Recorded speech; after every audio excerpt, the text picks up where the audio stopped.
Espiritismo é uma proposta de vida. Estudando-o, compreende-se que ser espírita não se resume em frequentar um centro, uma associação ou um templo.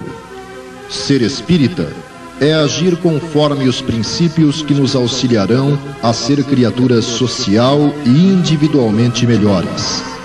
Ser espírita, conforme diz Kardec no Evangelho segundo o Espiritismo, é ser reconhecido onde quer que se esteja pela transformação moral e pelo esforço para dominar as nossas más inclinações. Naturalmente, o equilíbrio decorrente de uma vivência baseada nos princípios espíritas não será obtido de uma hora para outra, mas sim no tempo, através da constância que somente a disciplina nos proporcionará. Nesse contexto, evidentemente, o grupo ou o centro espírita tem um papel importante. Frequentando regularmente uma instituição devotada ao bem, estaremos em permanente contato com um ambiente saturado de energias positivas.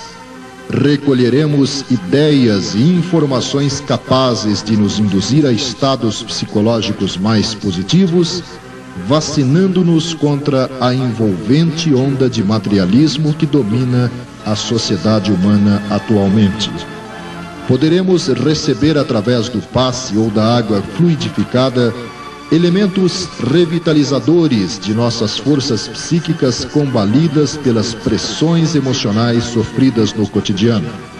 Teremos a oportunidade de canalizar nossas energias espirituais acumuladas numa direção útil.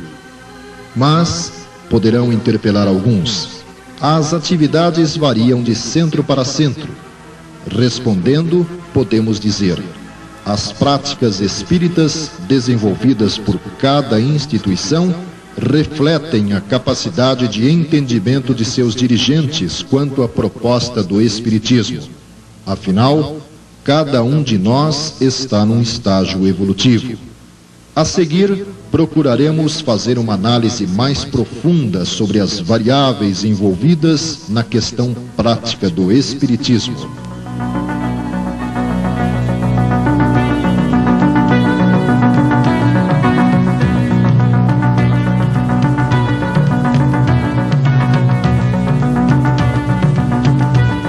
A estrutura da maioria dos centros espíritas está distante daquela que deveria ter para alcançar seus objetivos. O conhecimento das obras básicas de Allan Kardec deveria ser o objetivo primeiro do centro, aliado, é claro, à difusão dessas ideias. O que se observa, entretanto, é um grande desconhecimento dos princípios espíritas, permitindo o surgimento do sincretismo religioso, que acaba por denegrir e confundir a clareza e objetividade do pensamento kardeciano. As origens da maioria dos centros, contudo, podem justificar o quadro atual. Cabe a nós, por isso, trabalhar para que as futuras gerações consigam perceber o sentido do Espiritismo, propiciando àqueles que dele se aproximam a possibilidade de vislumbrarem a grandiosidade do trabalho compilado por Kardec. Ciência, filosofia e religião devem se confundir na prática espírita, sem misticismo, sem sistemas, acessível a qualquer grau de compreensão. Hoje, os centros mantêm departamentos diferentes para cada um de seus trabalhos. Na maioria, contudo, o estudo inexiste. Daí a razão dos absurdos que se ouve falar em nome da doutrina espírita. Daí a falta de unidade que se observa em torno do Espiritismo por parte daqueles que o professam.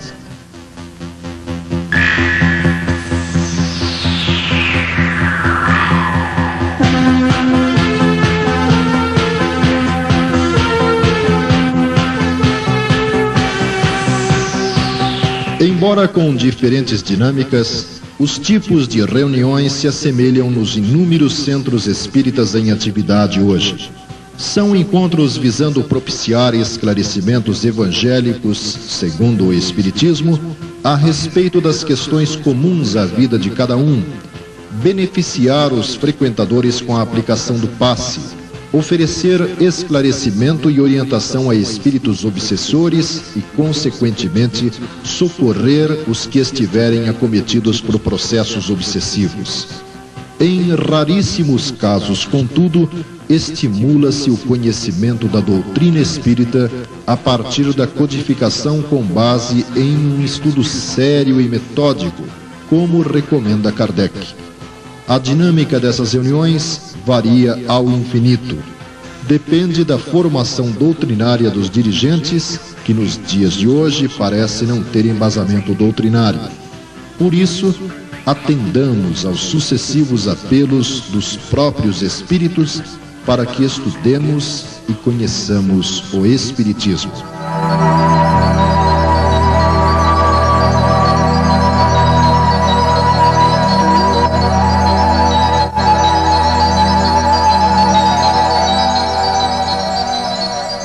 É de Emmanuel, no livro O Consolador, a explicação seguinte: assim como a transfusão de sangue representa uma renovação das forças físicas, o passe é uma transfusão de energias psíquicas, com a diferença de que os recursos orgânicos são retirados de um reservatório limitado e os elementos psíquicos o são do reservatório ilimitado das forças espirituais.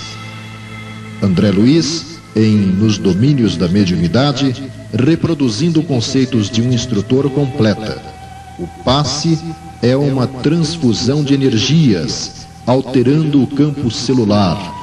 O passe é importante contribuição para quem saiba recebê-lo com o respeito e a confiança que o valorizam.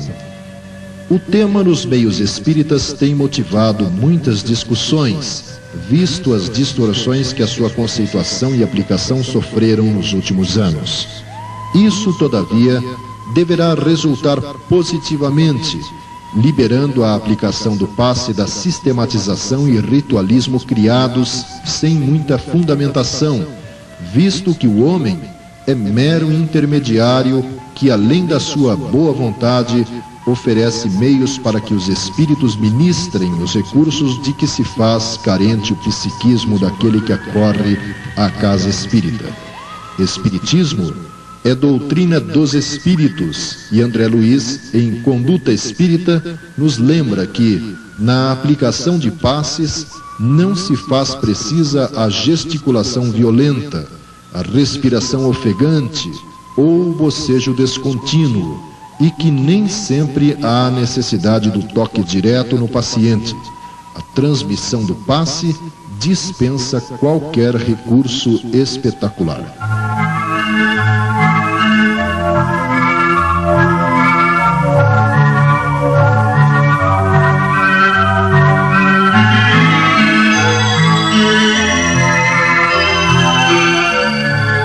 Na questão 659 do Livro dos Espíritos, encontramos o Espírito da Verdade elucidando que a prece é um ato de adoração. Orar a Deus é pensar nele, se aproximar dele e colocar-se em comunicação com ele. Na 660, indagado se a prece torna o homem melhor, diz que sim, porque aquele que ora com fervor e confiança é mais forte contra as tentações do mal e Deus lhe envia os bons espíritos para o assistir. É um socorro que não é jamais recusado quando pedido com sinceridade. Na pergunta 661 diz ainda que o essencial não é orar muito, mas orar bem. Em Missionários da Luz, André Luiz coloca que a prece traça fronteiras vibratórias, e Irmão X, no livro Boa Nova, diz que por prece devemos interpretar todo o ato de relação entre o homem e Deus. Devido a isso mesmo, como expressão de agradecimento ou rogativa, a oração é sempre um esforço da criatura em face da providência divina. Os que apenas suplicam podem ser ignorantes. Os que louvam podem ser somente preguiçosos. Todo aquele, porém, que trabalha pelo bem com as suas mãos e com o seu pensamento, esse é o filho que aprendeu a orar, na exaltação ou na rogativa, porque em todas as circunstâncias será fiel a Deus, consciente de que a boa vontade do Pai é mais justa e sábia do que a sua própria. Lembremos-nos de Kardec no início do capítulo 28 do Evangelho segundo o Espiritismo, quando afirma: os Espíritos sempre disseram, a forma não é nada, o pensamento é tudo. Faça cada qual a sua prece de acordo com suas convicções e da maneira que mais lhe agrada, pois um bom pensamento vale mais que numerosas palavras que não tocam o coração.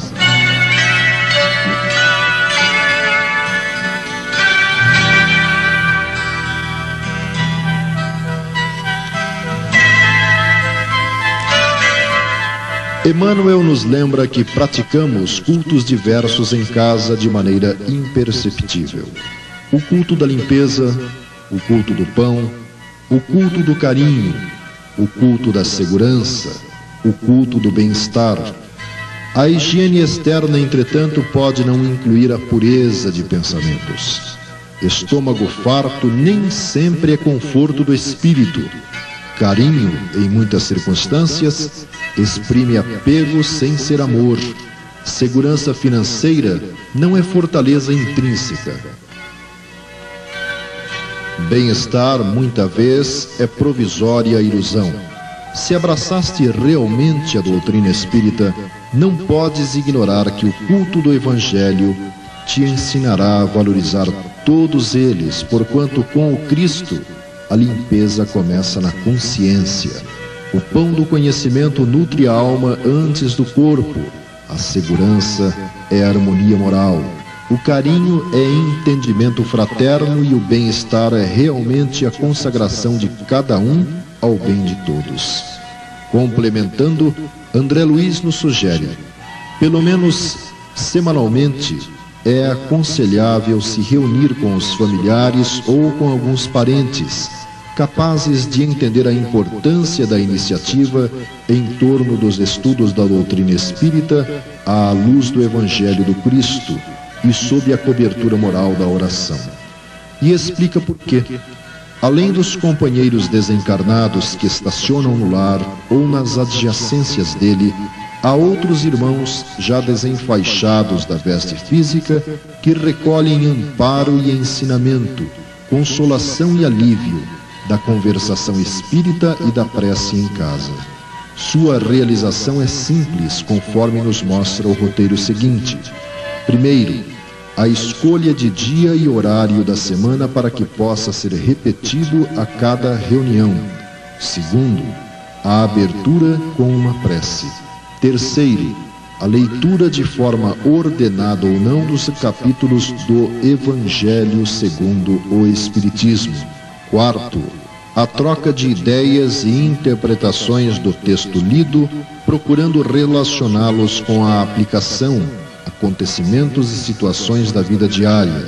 Quinto, a feitura por um dos participantes, de preferência alternadamente, de uma prece vibração em favor dos necessitados dos dois planos da vida. E sexto, o encerramento com uma prece.